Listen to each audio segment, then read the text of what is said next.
सबसे बड़ा पुण्य। एक सुबह राजा वन की तरफ भ्रमण करने के लिए जा रहा था कि यूस एक देव के दर्शन हुए। राजा ने देव को प्रणाम करते हुए उनका अभिनंदन किया और देव के हाथों में एक लंबी चौड़ी पुस्तक देखकर उनसे पूछा, मिनुस महाराज, आपके हाथ में यह क्या है? देव बोले, मिनुस राजन, यह हमारा बही खाता है जिसमें सभी भजन करने वालों के नाम है। राजा ने निराशायुक्त भाव ऐसा ही कहा, मिनुस कृपया देखिए तो इस किताब में कहीं मेरा नाम भी है या नहीं। देव महाराज किताब का एक एक पृष्ठ उलटने लगे, परंतु राजा का नाम कहीं भी नजर नहीं आया। राजा ने देव को चिंतित देखकर कहा, मिनुस महाराज, आप चिंतित न हो, आपके ढूंढने में कोई भी कमी नहीं है। वास्तव में ये मेरा दुर्भाग्य है कि मैं भजन कीर्तन के लिए समय नहीं निकाल पाता और इसीलिए मेरा नाम यहाँ नहीं है। उस दिन राजा के मन में आत्मग्लानि सी उत्पन्न हुई, लेकिन इसके बावजूद उन्होंने इसे नजरअंदाज कर दिया और पुनः परोपकार की भावना लिए दूसरों की सेवा करने में लग गए। कुछ दिन बाद राजा फिर सुबह वन की तरफ टहलने के लिए निकले तो उन्हें वही देव महाराज के दर्शन हुए। इस बार भी उनके हाथ में एक पुस्तक थी। इस पुस्तक के रंग और आकार में बहुत भेद था और यह पहली वाली ऐसा ही काफी छोटी भी थी। राजा ने फिर उन्हें प्रणाम करते हुए पूछा, मिनुस महाराज, आज कौन सा बही खाता आपने हाथों में लिया हुआ है? देव ने कहा, मिनुस राजन, आज के बही खाते में उन लोगों का नाम लिखा है जो ईश्वर को सबसे अधिक प्रिय है। राजा ने कहा, मिनुस कितने भाग्यशाली होंगे वे लोग, निश्चित ही वे दिन रात भगवत भजन में लीन रहते होंगे। क्या इस पुस्तक में कोई मेरे राज्य का भी नागरिक है? देव महाराज ने बही खाता खोला और ये क्या, पहले पन्ने पर पहला नाम राजा का ही था।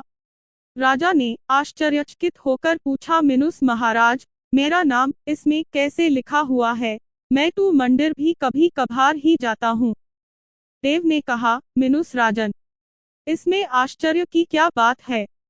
जो लोग निष्काम होकर संसार की सेवा करते हैं, जो लोग संसार के उपकार में अपना जीवन अर्पण करते हैं, जो लोग मुक्ति का लोभ भी त्याग कर प्रभु के निर्बल संतानों की सेवा सहायता में अपना योगदान देते हैं, उन त्यागी महापुरुषों का भजन स्वयं ईश्वर करता है। ऐ राजन, तू मत पछता कि तू पूजा पाठ नहीं करता, लोगों की सेवा कर, तू असल में भगवान की ही पूजा करता है।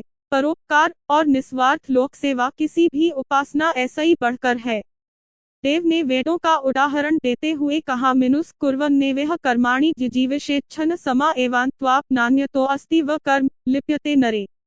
अर्थात कर्म करते हुए 100 वर्ष जीने की इच्छा करो तो कर्म बंधन में लिप्त हो जाओगे। राजन, भगवान दीन दयालु है, उन्हें खुशामद नहीं भाती बल्कि आचरण भाता है। सच्ची भक्ति तो यही है कि परोपकार करो, दीन दुखियों का हित साधन करो। अनाथ, विधवा, किसान व निर्धन आज अत्याचारियों ऐसे ही सताए जाते हैं, इनकी यथाशक्ति सहायता और सेवा करो और यही परम भक्ति है।